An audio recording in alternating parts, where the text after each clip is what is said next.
acte 2, bonsoir et bienvenue au cœur de votre soirée sport. Jour de foot à suivre dès 23h15 avec Karim Benani autour de la 3e journée de Ligue 1. Mais d'abord, le rugby est déjà un match sous haute tension. Bayonne recevait Oyonnax, de l'Aviron bayonnais sous pression. Pas question d'envisager une deuxième défaite consécutive à domicile après le revers concédé face aux champions toulonnais. Philippe Ley, ce serait déjà presque rédhibitoire. Reste à savoir maintenant si ce match a laissé des traces.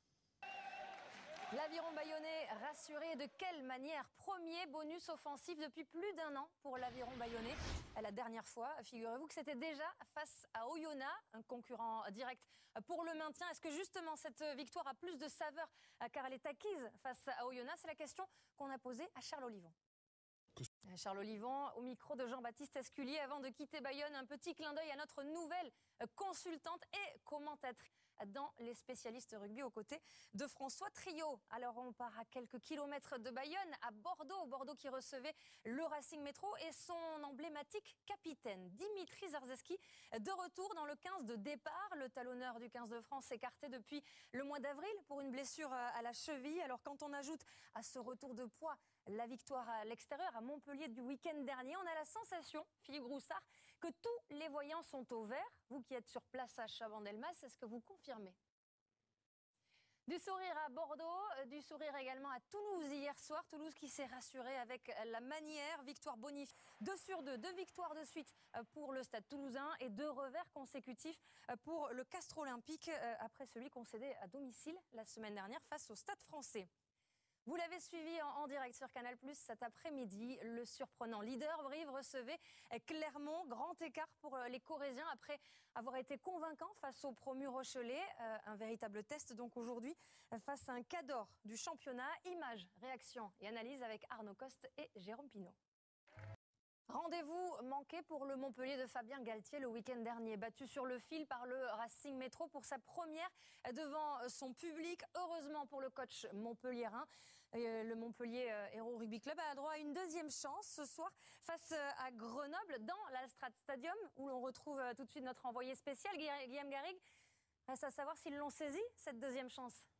Et 2 heures supplémentaires aussi pour l'entraîneur montpelliérain. Il faut dire que ce match a été très stressant et Fabien Galtier, vous le voyez, est allé faire une petite séance de physique. Eh bien Michel Macurdy, notre correspondant, est allé l'interroger, il en a profité. Voilà, le physique, ça fait du bien. En tout cas, avec Fabien Galtier, le rugby devient tout de suite plus spirituel. Montpellier, que l'on retrouvera le week-end prochain, vendredi soir, à Clermont. Un match décortiqué par nos spécialistes. Rendez-vous dès 19h40 sur Canal+ Sport. Voilà, des soulagements du côté de Montpellier, du soulagement aussi à Marseille. Évidemment, on parle dans jour de foot. Avant de filer à Jean-Bouin, gros plan sur le match des extrêmes. Toulon recevait La Rochelle. Beaucoup d'émotions aux abords de Mayol. Première fois que le rugby club toulonnais revenait dans son stade. Une montée des marches particulière pour la recrue James O'Connor qui n'en croyait pas ses yeux. Il l'a tweeté juste avant le match. Frédéric Viard, vous êtes toujours, vous, dans ce stade Mayol. Les supporters toulonnais, il faut le dire, l'attendaient depuis longtemps, ce match. Allez, un sort de grande première, vous l'aurez compris, pour la recrue australienne James O'Connor. Premier essai, premier bain de foule et surtout première à Mayol. Ses impressions au micro de Loïc Lebras. Ils vont chercher les solutions. Pierre Berbizier, votre avis de consultant, justement, ce stade français qui a gagné à Castres, qui a dominé la première mi-temps. Comment vous expliquez ce trou d'air en deuxième période? Sans doute. Merci Pierre Berbizier, merci François. On vous libère dans quelques secondes. C'est promis, jour de foot. Regardez, il est dans cette deuxième journée du top 14. Les résultats. Voilà, c'est la fin de cette émission. Et on l'a dit, c'est tout de suite jour de foot avec Karim Benani. Salut. Rendez-vous manqué pour le Montpellier de Fabien Galtier le week-end dernier. Battu sur le fil par le Racing Métro pour sa première devant son public. Heureusement pour le coach montpelliérain. Le Montpellier Hérault Rugby Club a droit à une deuxième chance ce soir face à Grenoble dans l'Alstrad Stadium où l'on retrouve tout de suite notre envoyé spécial Guillaume Garrigue. Reste à savoir s'ils l'ont saisi cette deuxième chance.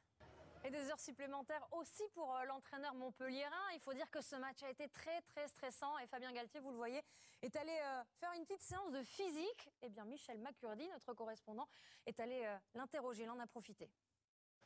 Voilà, le physique, ça fait du bien, en tout cas avec Fabien Galtier.